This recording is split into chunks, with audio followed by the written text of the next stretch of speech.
My wife thought sending me to the guest room was punishment. She had no idea it would backfire. Had started like any ordinary Thursday evening, the kind where tension lingers invisibly between people who've shared years together but no longer seem to share anything else. We had argued earlier over something trivial, though I could feel it was really about months of resentment she hadn't addressed, the way she dismissed my opinions, the way she kept secrets, the little smirks whenever I mentioned work or friends she didn't approve of. That night, her final move in the silent war between us was to pack a small bag for me and point toward the guest room with a triumphant, almost theatrical flourish. "You'll be more comfortable in there," she said, eyes glinting with what I could only interpret as smug satisfaction. "Think of it as a little time apart." I nodded, holding back the flood of emotions, anger, disbelief, and a strange spark of resolve that I hadn't realized had been simmering inside me for weeks. The guest room was quiet, dimly lit by a small lamp on the nightstand, sheets neatly made as if she had prepared it not just as a room, but as a statement: I didn't belong in our shared space tonight, or perhaps ever.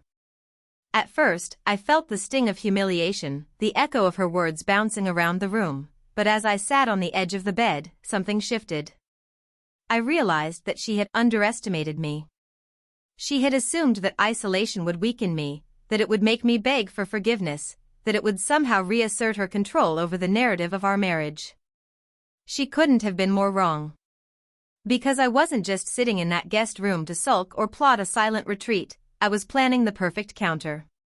Months ago, I had noticed subtle things that didn't fit: late-night texts disappearing too quickly, mysterious charges on our shared card, her vague explanations about work friends or meetings that ran late. I didn't confront her immediately, not because I trusted her, but because I wanted proof I could hold up, proof I could use when the moment demanded it.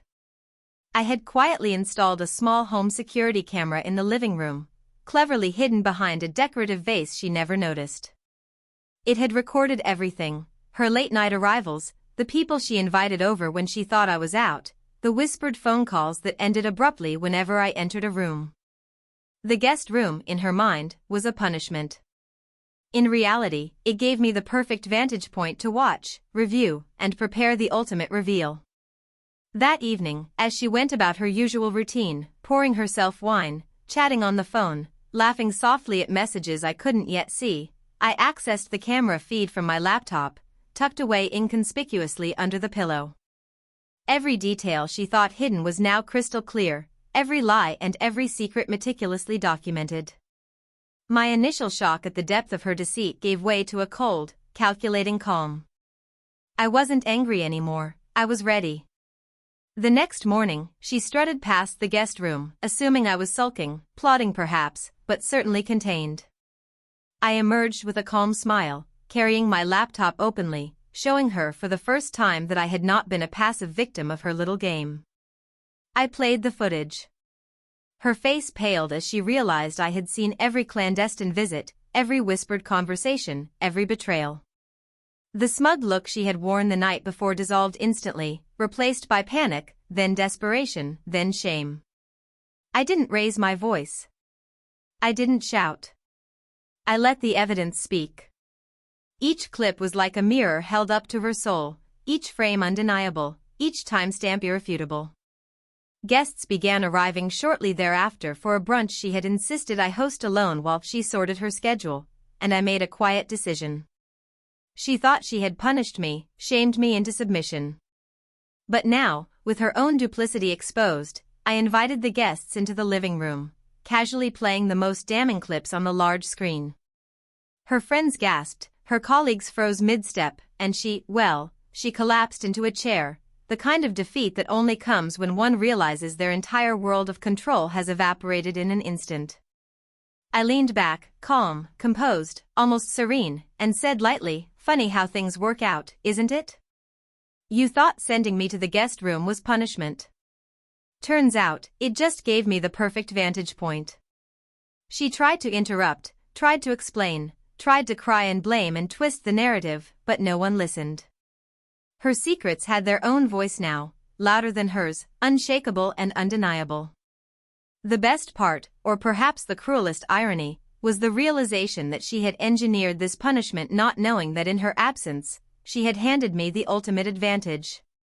The guest room, meant to isolate and humiliate me, had been transformed into my command center.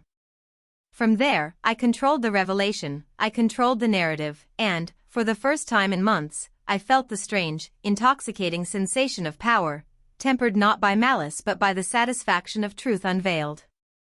By the end of the day, her smugness was replaced by whispers of regret, by silent tears, by the understanding that the tables had turned entirely. She had thought she was teaching me a lesson, had thought she could manipulate and punish without consequence. But in reality, she had underestimated the quiet patience, the strategic thinking, and the resolve of someone who had finally reached the point where endurance became strategy. I walked past her that evening as she sat quietly, staring at the aftermath of her own actions. I didn't gloat, I didn't mock. I merely said, next time, think twice before you try to punish someone. Sometimes, what you intend as a penalty becomes your own undoing. And I left the room, the guest room no longer a symbol of humiliation, but the birthplace of my quiet, calculated triumph, a place that proved that sometimes, the best revenge is simply showing up, biding your time, and letting the truth speak for itself.